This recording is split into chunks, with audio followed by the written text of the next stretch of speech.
अस्सलाम वालेकुम everyone, welcome to my YouTube channel. आज हम डिस्कस करने जा रहे हैं बहुत ही फेमस प्ले है जिसका नाम है एडिपस रैक्स।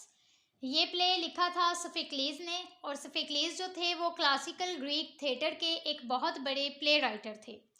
उन्होंने 100+ प्लेस लिखे थे, पर कुछ ही प्लेस उनके अवेलेबल हैं।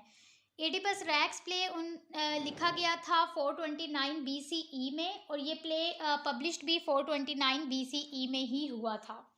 इसकी setting royal house of thieves में रखी गई है, और ये क्लासिकल लिटरेरी पीरियड था। और ये स्फिक्लीज का ड्रामा है जिसमें एडिपस को द किंग कहा जाता है।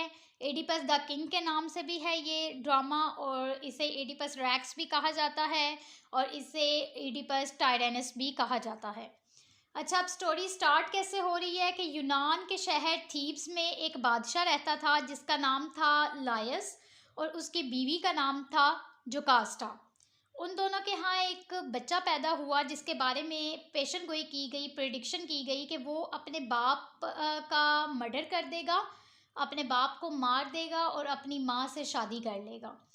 इस प्रिडिक्शन से बचने के लिए किंग लायस ने और क्वीन जोकास्टा ने उस बच्चे को एक चरवाहे के हवाले कर दिया, और उससे कहा कि तुम इस बच्चे को पहाड़ों में छोड़ाओ ताकि परिंदे वगैरह खा लेंगे और उस बच्चे की डेथ हो जाएगी। ये बच्चा उन्होंने थीबन शेफर्ड के हवाले किया था। अब वो जो चरवाहा था थीबन शेफर्ड जो था, उसे रास्ते में उस बच्चे पर तरस आ गया। उसने उस बच्चे को पहाड़ों में छोड़ने की बजाय साथ वाले शहर कोरियंथ के एक चरवाहे कोरियंथन शेफर्ड के हवाले उस बच्चे को कर दिया।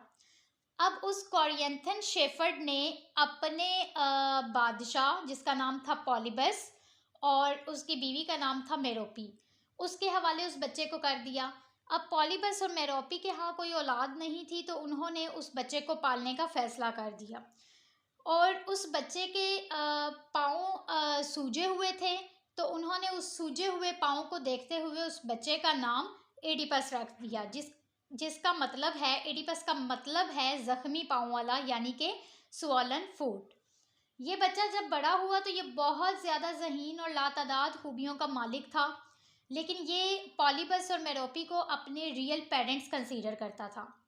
फिर एक दिन उसे किसी ने बताया कि तुम जिनके साथ रह रहे हो वो तुम्हारे रियल पेरेंट्स नहीं हैं। फिर उसने ऑरेकल ऑफ डेल्फाई से इस बात की तस्दीक करना चाही, तो ऑरेकल ऑफ डेल्फाई ने उसे उसके रियल पेरेंट्स के बारे में बताने के बजाय उसे प्रिडिक्शन के बारे में, प्रोफेसीज के बारे में बता दिया, और उसे कहा कि तुम अपने बाप का कत्ल कर दोगे, अपने बाप को मार दोगे और अपनी माँ से शादी कर लोगे। इस डर से उसने कोरियंथ शहर को और अपने पेरेंट्स को छोड़ दिया और वहाँ से वापस थीब्स की तरफ आ निकला। शहर से बाहर उसका सामना कुछ लोगों से हुआ। किसी बात पे उन लोगों की आपस में, उन सब की आपस में लड़ाई होगी, और एडिपस ने वहाँ कुछ लोगों का कत्ल कर दिया। उनमें से सिर्फ एक इंसान बच निकला था। कत्ल होने वालों में थीब्स का बादशाह लायस भी था, जो उसका असली बाप था, लेकिन एडिपस को इस बात का नहीं पता था। उन्हीं दिनों थीब्स पर एक खतरनाक बला मुसल्लत हो चुकी थी। फिर एडिपस ने उस बला से उस शहर के लोगों को निजात दिलवाई, तो उन्होंने इनाम के तौर पर एडिपस को अपना बादशाह बना लिया, और वहाँ की मलका जोकास्टा, जो कि अब किंग लायस की बेवा थी, एडिपस ने उससे शादी कर ली। उनके यहाँ 4 बच्चों की पैदाइश हुई थी। इस तरह करते करते 15 साल गुजर गए और वो बच्चे बड़े हो गए। फिर एक दफ़ा क्या हुआ कि थीब्स शहर में खौफनाक वबा फैल गई, जिसकी वजह से बहुत सारे इंसानों की और जानवरों की मौत होना शुरू हो गई थी, और फसलें तबाह होना शुरू हो गई, लोग मरना शुरू हो गए। तो फिर ओरेकल की तरफ से एडिपस को बताया गया कि यहाँ के साबका बादशाह लायस का कातिल अभी तक आज़ाद है और इसी शहर में मौजूद है। जब तक उसे सज़ा नहीं मिलती ये अजाब ख़त्म नहीं होगा।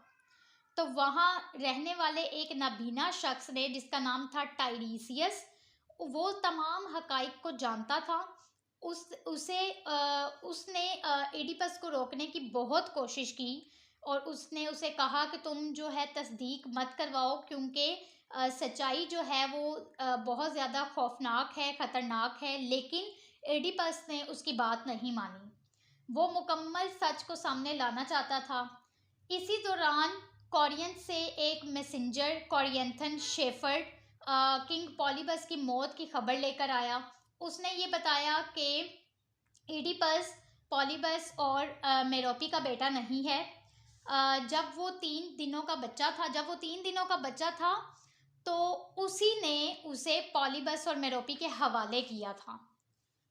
उसने बताया कि पहाड़ों से होते हुए उसे वो बच्चा एक थीबन शेफर्ड ने उसे दिया था। और वो थीबन शेफर्ड जो था वो किंग लायस का आदमी था। देन थीब्स के चरवाहे को बुलाया गया। ये वही शख्स था जो बादशाह के कत्ल के मौके पर वहाँ से भाग गया था। ये कातिल को पहचानता था और इसी ने बच्चे को पॉलीबस और मेरोपी के हवाले भी किया था।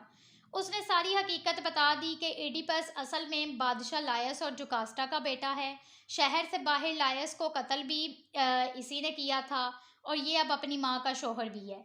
इसी तरह सारी हकीकत सामने आ गई और मलका जुकास्टा ने शर्म और ज़िल्लत की वजह से सुसाइड कर दिया और एडिपस ने मलका के नौकदार जेवरात को अपनी आंखों में मार के अपनी आंखें ज़ाया कर ली। और इसके बाद मलका जुकास्टा का भाई जिसका नाम था क्रियोन, उसने तख्त संभाल लिया और एडिपस की दरख्वास्त करने पर उसे जिला वतन कर दिया गया। उम्मीद करती हूँ कि आज की ये स्टोरी, ये प्ले, ये नावल आपको पसंद आया होगा। अगर आज आप लोगों को ये नावल पसंद आया है, ये प्ले पसंद आया है, तो प्लीज़ हमारे चैनल को लाइक एंड सब्सक्राइब कर दें। साथ बेल आइकन भी प्रेस कर दें ताकि आने वाली मज़ीद वीडियोज़ आप लोगों को मिल